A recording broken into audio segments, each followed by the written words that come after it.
गीता में श्री कृष्ण ने कहा है कि समय कभी एक जैसा नहीं रहता है। यह हमेशा ही बदलता रहता है, इसलिए हमें कभी भी एक परिस्थिति में नहीं रहना चाहिए। जो लोग दूसरों को बेवजह रुलाते हैं, उन्हें भी आगे चलकर रोना पड़ता है।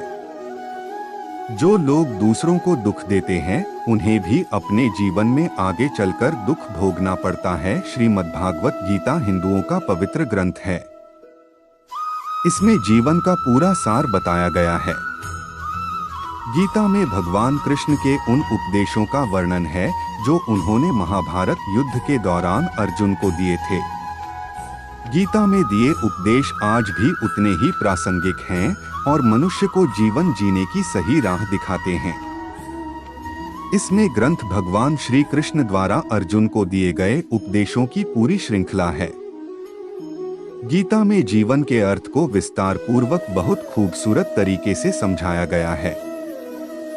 गीता का अनुसरण करने वाला व्यक्ति जीवन में कभी असफल नहीं होता है। गीता में श्री कृष्ण ने बुद्धिमान व्यक्ति की पहचान बताई है। गीता में श्री कृष्ण ने कहा है कि समय कभी एक जैसा नहीं रहता है। यह हमेशा ही बदलता रहता है, इसलिए हमें कभी भी एक परिस्थिति में नहीं रहना चाहिए। जो लोग दूसरों को बेवजह रुलाते हैं, उन्हें भी आगे चलकर रोना पड़ता है। जो लोग दूसरों को दुख देते हैं, उन्हें भी अपने जीवन में आगे चलकर दुख भोगना पड़ता है। गीता में श्री कृष्ण ने बुद्धिमान व्यक्ति की पहचान बताई है। गीता के अनुसार सबसे समझदार और स्थिर बुद्धि वाला व्यक्ति वही होता है जो सफलता मिलने पर अहंकार में नहीं करता है और विफलता मिलने पर गम में नहीं डूब जाता। श्री कृष्ण कहते हैं कि केवल डरपोक और कमजोर लोग ही चीजों को भाग्य पर छोड़ते हैं। वहीं जो लोग मजबूत और खुद पर भरोसा करने वाले होते हैं, वे कभी भी नीति या भाग्य पर निर्भर नहीं रहते हैं। गीता के अनुसार कभी भी सिर्फ दिखावे के लिए अच्छा नहीं बनना चाहिए, क्योंकि परमात्मा से कुछ भी नहीं छिपा है। वो आपको बाहर से नहीं बल्कि भीतर से भी जानता है। इसलिए कोई भी बदलाव पूरी तरह से स्वयं के लिए होना चाहिए। श्री कृष्ण के कहते हैं कि आप खुश हैं या दुखी, यह दोनों आपके विचारों पर निर्भर है।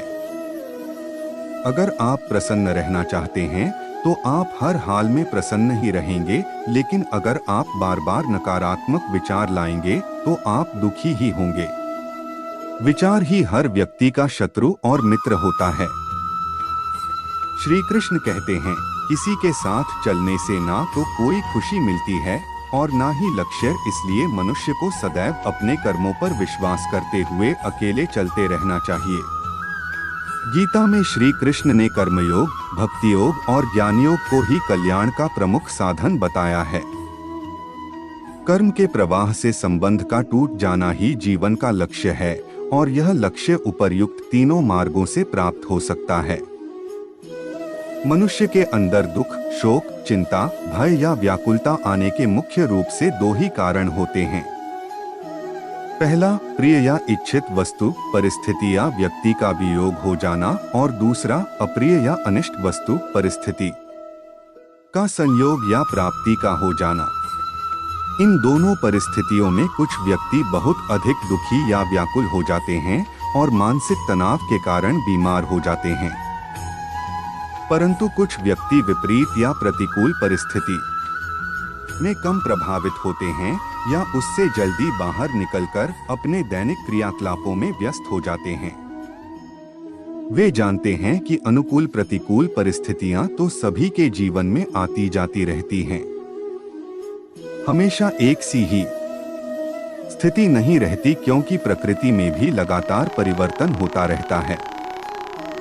इन दोनों प्रकार के व्यक्तियों के अलावा कुछ लोग ऐसे भी होते हैं जो काल्पनिक स्थिति का विचार करते रहने के कारण भयभीत या व्याकुल रहते हैं, जैसे कहीं मुझे कोविड या दूसरी कोई बड़ी बीमारी न हो जाए। उस समय मेरा या मेरे परिवार का क्या होगा, या यदि उनके परिवार का कोई व्यक्ति गाड़ी से घर से बाहर गया है, तब वे यह सोचकर व्याकुल होते रहते हैं कि कहीं रास्ते में कुछ हो न जाए।